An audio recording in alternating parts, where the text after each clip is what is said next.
Hey everyone, welcome back to my channel. My name is Erin, and as you guys know, this is Hello Erin. So today we're just going to be talking a little bit about travel nursing, just going to get into some details with a couple of things of travel nursing and basically what it is today versus what it was back then. Basically PRN versus travel nursing, benefits, pros and cons of travel nursing now versus back then. Let's get into it. Okay, so let's basically talk about how travel nursing was put on the map. So travel nursing was something that's been around, it's been around the whole time. It's just not a lot of people was jumping on it because, it's one of those things. I honestly feel like travel nursing is one of those things that are like made for single people with no kids, no husband or whatever. Because literally you're just jumping from state to state or country to country. You're making your money. It's one of those opportunities as a new nurse, a young nurse. This is like your opportunity to make your money.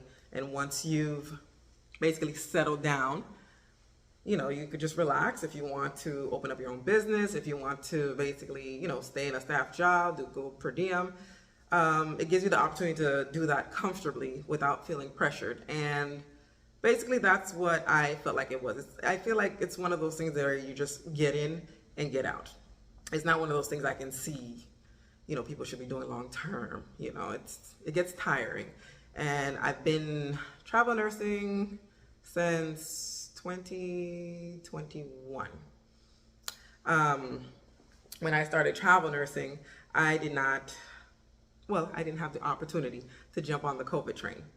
One, because I was pregnant and that wasn't happening. I was pregnant and that was not happening. Honestly, I stayed my happy-go-lucky butt down here in Florida, and I actually ended up getting the same opportunity that everybody had while they're in Texas, because while everybody was flying out to Texas, flying out to California, what about the hospitals that are right here in your hometown? We were low on staff too. We had nothing going. We didn't have no staff. We didn't have nothing. So the hospitals started bumping up their rate. And I stayed local, and I basically was making that same amount that everyone was getting, but they traveled. I was also getting a stipend. I was also getting a bonus on top of that, because at one point it was literally like, the 5 of us running a whole ER by ourselves, adult and pediatric side. So it was an opportunity that I was very happy to experience, but what people need to understand that opportunity is gone. The government is not going to do that for a very long time, because I did read in an article that they did regret giving nurses all that money, and they did not feel like we deserve that. Even now, we're no longer considered heroes. Like, they don't look at us the same way they did when COVID was around. So this brings me back to basically my first talking point. Is travel nursing worth it now? My honest answer, I'm going to say no. And the reason why I say no is because the rates are trash. The rates are trash, and they're basically trying to make us accept this and try to let us know, hey, this is what travel nursing was. And the thing is that I know a lot of people that said they would never be nurses, but all of a sudden they want to be nurses now because they're like, I want to make that travel money. But what they don't realize, you're not going to be making 10K a week. You're not going to be making 5K a week, unless you're in like some type of specialty. And I know so many people are literally going into nursing just so, yeah, I'm gonna get my 2 years in and I'm gonna get out and I'm gonna do travel nursing. They're expecting that same money, and it's not happening.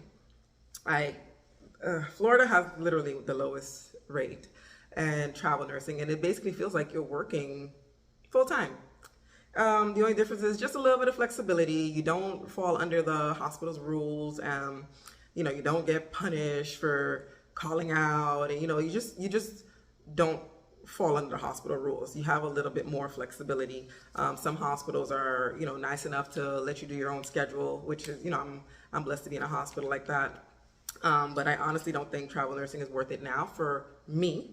I don't know about you, but for me, it's not worth it now, especially in the state of where I am in life right now. I really want to be home with my kids. Yeah, I was doing it locally, but 3 days of the week I wasn't home. I want to be home with my kids. I actually want to raise my kids and be a mom. I take great pride in that. If you watch our family vlogs, I actually love being with my family. And it's something that I want to continue doing. And I don't want a job to make me miss certain things, out of my kids' life, or certain events out of my family's life. I actually recently went back to work like about 3 weeks ago.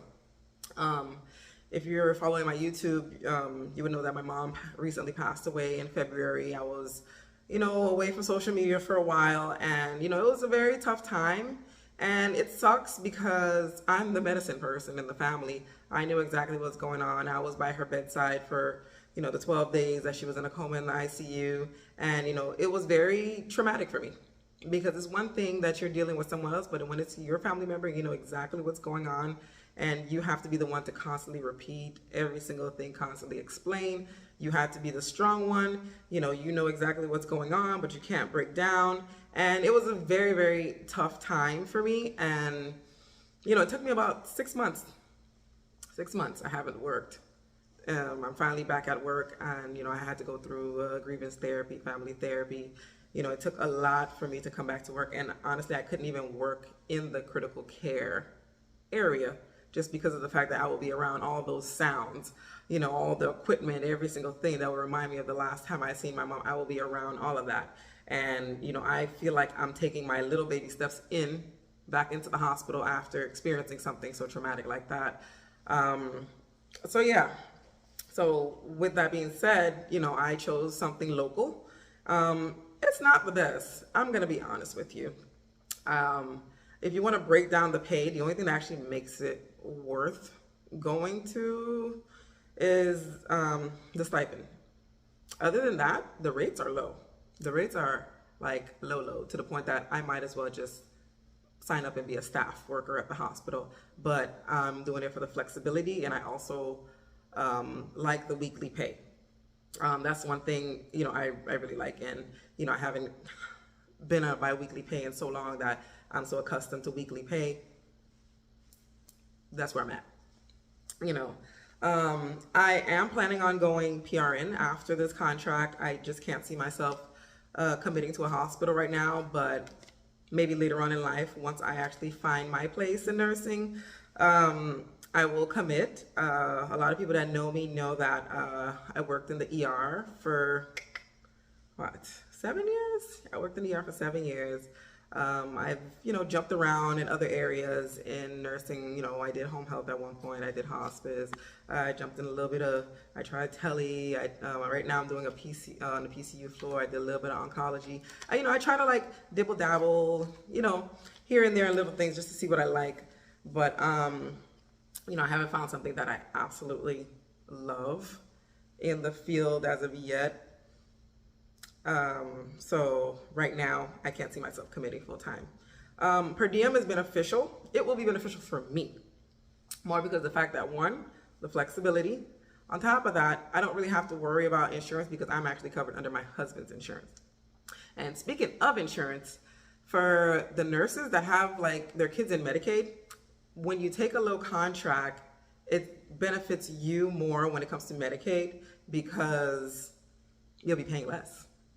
At one point, I was paying like $15 a month for my kids for their Medicaid because the contract was so low, So that's one thing, to think about when it comes to the kids' insurance, because I know a lot of mothers that do travel nursing, some of them are not insured and they insure through the company, and it's one thing to keep constantly switching every time you have to renew your contract. But if your contract is a low contract, a low rate for your contract, then when you apply for Medicaid, you will be able to have one of the lowest rates when it comes to paying, because right now I think max for Medicaid is $245 a month, and the lowest is either free or like $15, $20 a month.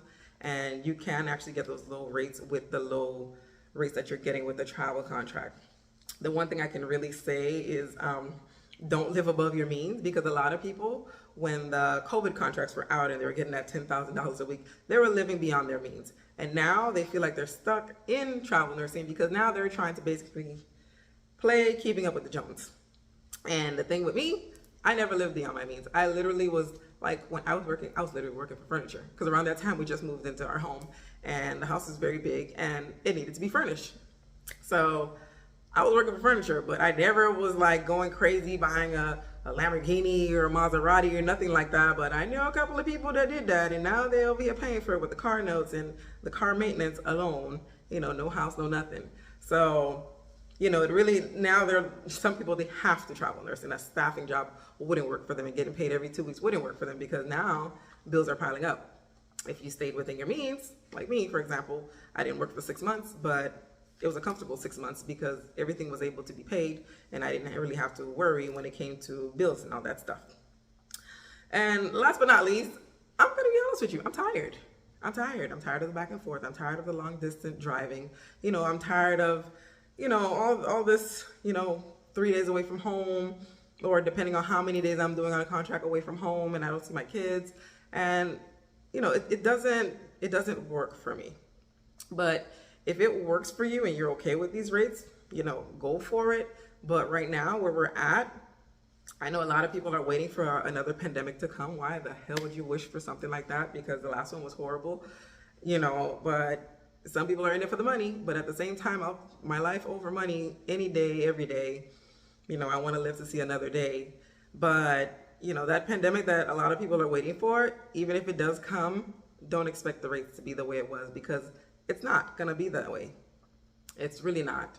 And, it's just unfortunately, this opened the floodgates to saturate travel nursing to the point that nobody wants to do staff. And it's always going to put the hospital in this weird, awkward position of, no staff, always needing travel nurses because of what's going on. But by the way everything is looking and how these rates are going, it looks like sooner or later the hospital will revert back to how it was when actually I first became a nurse. And I'm not even gonna lie to you, when I first became a nurse and we had the whole nursing family, like everyone felt like family, everyone knew everyone in the hospital, and people actually stayed in a certain hospital for a couple of years. And, I feel like it's gonna start reverting back, because I know a lot of people that are actually taking full-time positions, because now, the full-time positions the pays are starting to be worth it, because it's really looking like the contract. The only difference is you're getting paid every 2 weeks. And on top of that, you get all your benefits, you have a 401k, you got all that good stuff going. Like in my case, when I was travel nursing, I moved all my 401k to IRA, and I was basically building it from there. But I know a lot of people that didn't take advantage of that. That wasn't saving, that wasn't, putting money away in an IRA or any other type of business accounts. And it's unfortunate that now it looked like, they're working like rent is due every week. And, that's just my 2 cents. But follow my next video. I'm actually going to show you a copy of one of the contracts and how low the rate is. So just click my next video and you will see. See you later.